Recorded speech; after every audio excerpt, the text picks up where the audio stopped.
What's the feeling among the group?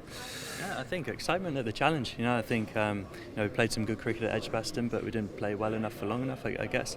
And the challenge is still the same. It's exciting every time you come here and play at Lords is special, and especially in an Ashes Test. So look forward to getting back together as a group and training and preparing well for the game. You didn't play in the Ireland Test, so your last experience here was the World Cup final. I mean, is that still in your head as well, all that, or is that you're fully focused on the Ashes now?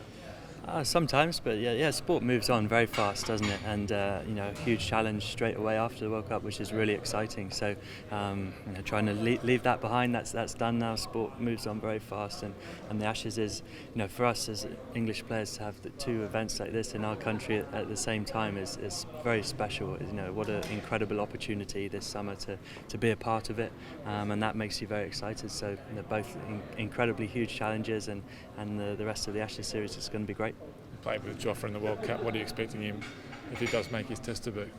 He's got that X factor, hasn't he? I think in his short international career so far, we've seen what an impact he had.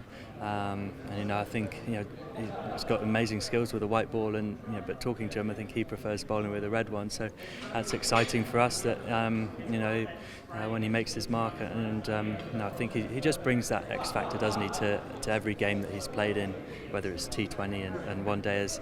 And so I think it's really exciting for the world to see him in the Test arena. Joe made the point that bouncing back from one down's tough, but probably you can draw as a team on what you did in the World Cup when after a couple of losses, that sense of calm and whatnot. I suppose just reflecting what really sort of stood out and what do you think is going to be important in this these next couple of days leading up to the second Test. Yeah, there's no need to panic. There's no need to panic. We're 1-0 down. There's 4 matches to go in the series, and Test cricket's hard. You're playing against the best players in the world, and if you're not good enough for long enough, then you're not going to win the game. So, but we know we've got a fantastic team. Like you say, stay calm. Nothing really changes apart from we've lost that game, but we come here full of excitement and belief that we're a good enough side to win this Test and make it 1-1. Have you, I suppose, coming into this Test, obviously there was the issue of coming out of the World Cup and into a Test series. Do you feel like having gotten past that period that as a team you should be getting stronger as the series goes on and I suppose further away from the World Cup? Yeah, I hope so. We can, the World Cup it's not a hindrance really. I don't think it should be used as a positive. The feeling around the country, the goodwill, use the momentum of that. So we don't need to use it as a negative. Of course, it's gone now, and we're focused on Test cricket. But there's no hangover from that. It's done now. We're excited for the Test matches, and we need to turn up, prepare well, and play well. About Steve Smith, having played a bit with him in the IPLs, and anything that stands out in terms of planning now for the second Test that you saw in the first Test that maybe you can sort of, I don't know, any kind of weakness? Yeah, he's pretty good, isn't he? I think what he does do is put you under pressure for a long period of time to be the best you can be as a team, and for obviously the bowlers with the ball, demands you being good for, like I said, for a long period of time, and if you can't do that, he's obviously a fantastic player who can take advantage of that. He's been one of the best players in the world for a while now, and that's the challenge of playing Test cricket and against Australia. You come up against the best players in the world, and that's what makes you excited to come and play. Australia have been pretty transparent about their attitude to come over here and have a control the scoreboard kind of game in the field. Bowl tight, not give you guys boundary release balls, and knowing that English grounds you can score quite quickly on them. How did you feel that played out at Edgbaston, and I suppose what's the counter to that from a batting perspective?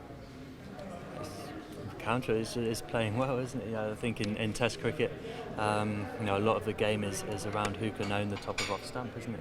Can bowlers hang in there for a long period of time? As a batter, can you handle that delivery and trust your defence and score when you get the opportunities? So, the game has always been played out like that. That's if you do the basic things very well in Test cricket for a long period of time, that turns out into a very good Test performance. So they're the things that people focus on, and that's like I say, Australia did that well at Edgbaston. What are you expecting from the wicket here? I'm not sure, to be honest. Yeah, we'll wait and see. Obviously, in England we get some pretty changeable weather, which can affect conditions. Saw in the Ireland Test, it did move around a bit. I think I think a lot is dependent on the overheads at Lords. It seems to, I don't know why that happens in cricket, there's lots, but it does seem to have an effect here. Some people say when the lights come on, the ball can move around more. So I think you have to wait and see, really, not look down here, more look up and see what the conditions are like. Australia always lift when they play at Lords. What does it have on the England team? What kind of effect does it have on you guys? Well, it's a special place to come and play, isn't it, for us, all the time. I think any time in any form of game you get to come and play at Lords is a very special time. So it lifts everyone. Like you say, it lifts the opposition when they come, but it lifts the home team as well. It's for us as well to come and play here at Lords is very inspiring.